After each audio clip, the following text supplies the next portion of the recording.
Pas une vague à l'horizon, pas même une ride.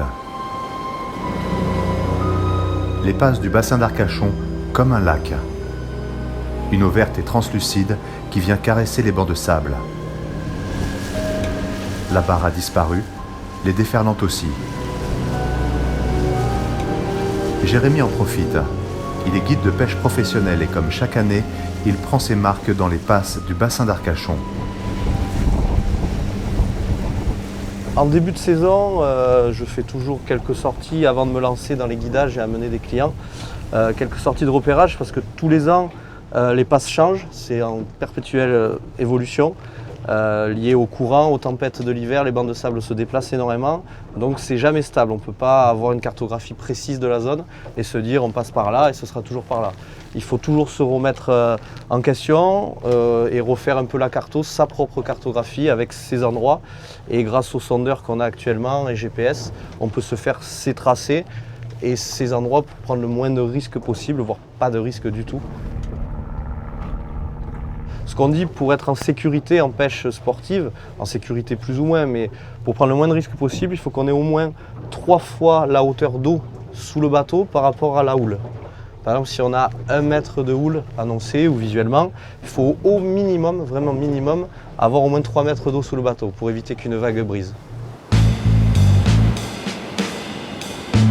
Cette partie des passes n'est pas balisée. C'est le plateau du Ferret, un haut lieu de la pêche au bar. Les bancs de sable se déplacent au gré des courants.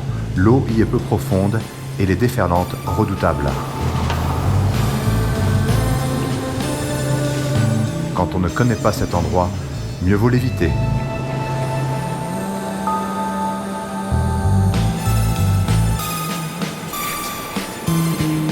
L'entrée dans le bassin d'Arcachon se fait plus au sud.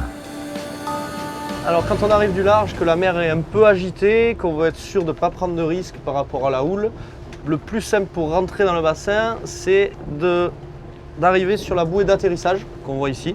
Bouée d'atterrissage qui veut dire qu'on atterrit et qu'on arrive à terre. Et celle-là va nous signaler l'entrée du bassin d'Arcachon et de la passe nord du bassin d'Arcachon qui est balisée par des bouées vertes et rouges, bâbord et tribord. Un étroit chenal dont les bouées sont repositionnées chaque année. Jusqu'à 3 mètres de houle, le passage reste praticable, mais au-delà, les vagues déferlent.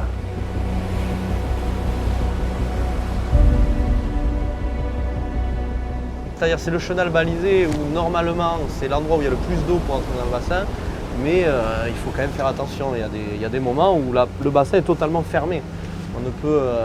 C'est très compliqué de sortir, très compliqué de rentrer.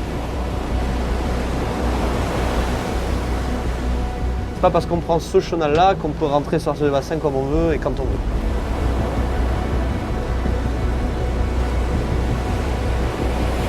Là, on est encore dans beaucoup d'eau. Là, l'atterrissage, elle est dans 25-30 mètres d'eau. Là où on est encore dans 20 mètres.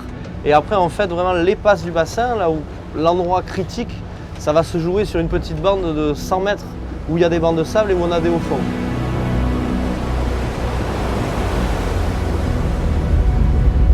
Entrer ou sortir du bassin d'Arcachon quand le mauvais temps s'installe sur l'Atlantique Nord n'est pas une mince affaire. Les pêcheurs en savent quelque chose.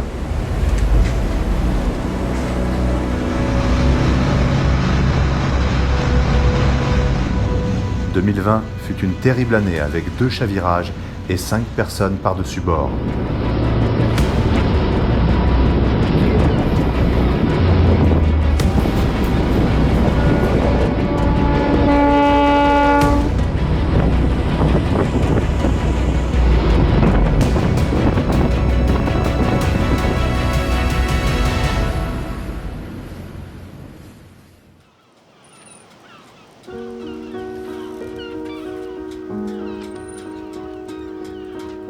Michel Fougerolles, dit Barbiche, commandait le Stéphanie, un fileyeur de 12 mètres.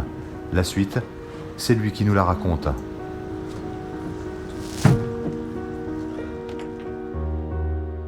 On était resté en mer en plus pour rentrer sans souci. Et en rentrant, arrivé au niveau de la passe, j'étais en train de regarder la partie qui paraissait le plus dangereuse, c'est-à-dire là où il y a le moins de fond. Et quand je me suis retourné, il y a deux bâtards, enfin on appelle ça des bâtards, deux énormes vagues qui sont arrivées, entre 6 et 8 mètres. Et quand je me suis retourné, j'ai vu qu'elle était en train de briser. Donc j'ai essayé de mettre le bateau bien de cul pour essayer de se faire pousser, quoi. Et j'ai écrasé la manette de gaz, mais bon, c'était trop tard, quoi. Le bateau était un peu à 2-3 quarts et il a chaviré. Là, j'ai vu mon équipage partir et après, j'ai plus rien vu. J'étais coincé dans la passerelle, bateau à l'envers. J'ai fait une tentative pour sortir côté là où la porte, il y avait une porte de la passerelle qui était ouverte, mais il y a la table de travail qui avait dû bouger et m'obstruer la sortie, quoi. J'ai pas pu sortir, donc je suis revenu respirer dans le poste équipage où il y avait une bulle d'air. Et j'ai refait une tentative, j'ai pas réussi, je suis rentré. La porte coulissante, elle a glissé, même à l'envers. Elle s'est ouverte. Et après, je suis sorti. Au moment du chavirage, ces 2 matelots sont projetés à la mer. Je ne vois pas mon équipage au départ. Et le bateau se tourne, et là, je les vois. Eux aussi me voient, donc ça les soulage. Et j'avais une caisse bleue, isotherme, qui était vide, qui est partie à l'eau. Et ils s'en sont servis de radeau, ils se sont grippés à la caisse et c'est cette caisse qui les a sauvés, quoi. Et là, c'est Jean-Marc, le toi et moi, qui virait ses filets un petit peu plus larges. Je le voyais virer les filets. Et je ne pouvais pas l'appeler. Et qui est venu en vitesse. Je lui ai dit, tu vois toujours mon équipage, parce qu'entre-temps, le bateau s'était tourné, je ne voyais plus mon équipage. Il a regardé, il me dit oui, je les vois. Je lui ai dit va les chercher, moi je suis accroché. Et lui, il n'a pas voulu, bon, il m'a récupéré. Et après, je l'ai aidé à embarquer mon équipage. Qui était un peu en hypothermie, parce qu'on a passé plus d'une heure dans l'eau, une heure et demie. Je ne sais pas trop, parce que en fait, la notion du temps, elle se perd.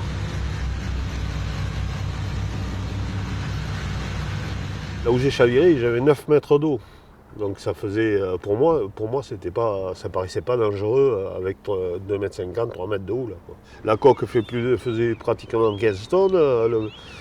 Il y avait le matériel, il y avait tout. Il y avait une vingtaine de tonnes, quoi, en tout.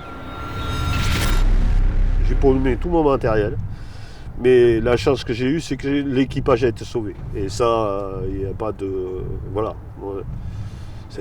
J'ai un collègue qui n'a pas eu cette chance.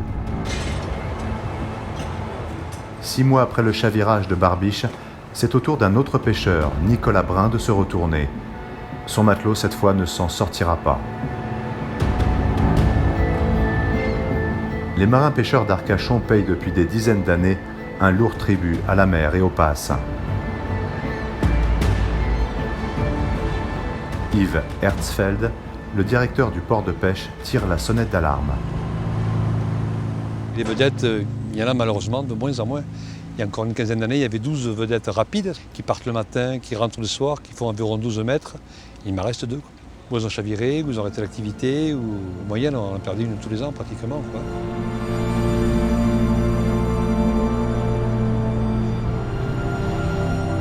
C'est en se promenant avec sa fille sur le wharf de La Salie qu'Yves Herzfeld assiste une fois de plus, mais une fois de trop, au chavirage d'un bateau de pêche.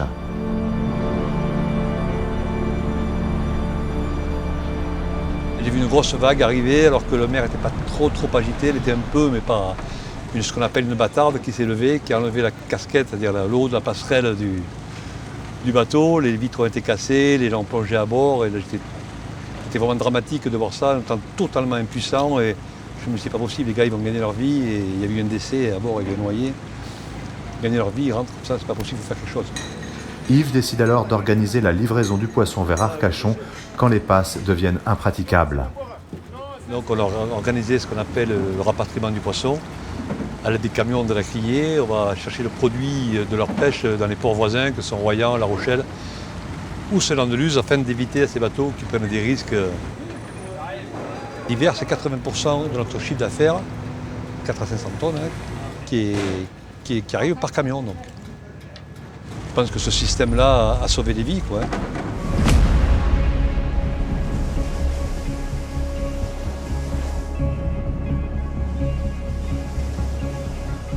Des vies sauvées. Les sauveteurs de la SNSM du Cap Ferret s'entraînent pour cela. Ils réalisent plus d'une centaine d'opérations de sauvetage par an. Ils sont appuyés par les militaires du sémaphore, une tour de garde de 25 mètres qui surveille de jour comme de nuit les passes du bassin d'Arcachon.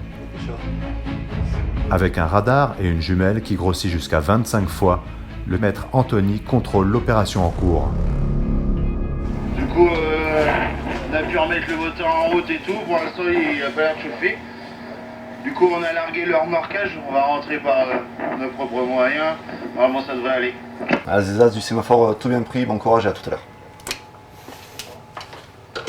Il est tombé en panne juste à l'entrée des passes, juste après la bouée d'atterrissage, dans l'endroit le plus dangereux des passes. Et, on avait ce matin une houle de 3 mètres, et qui sont vraiment des conditions exécrables. Donc nous avons de suite alerté le CROSS, qui est le centre opérationnel qui va gérer tous les sauvetages de la façade atlantique, afin d'aviser de la situation. Et jusqu'à ce que l'opération se termine pour l'Arcachon, nous allons, nous, le sémaphore, regarder un visuel sur le remorquage des 2 navires de pêche. Qu'il s'agisse de bateaux de pêche ou de plaisanciers, les militaires observent, renseignent et assistent en cas d'accident en organisant les secours.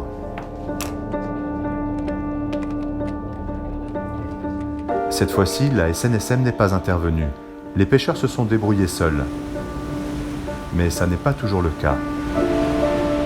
De jour comme de nuit, les sauveteurs sont sur le pont, souvent au péril de leur vie.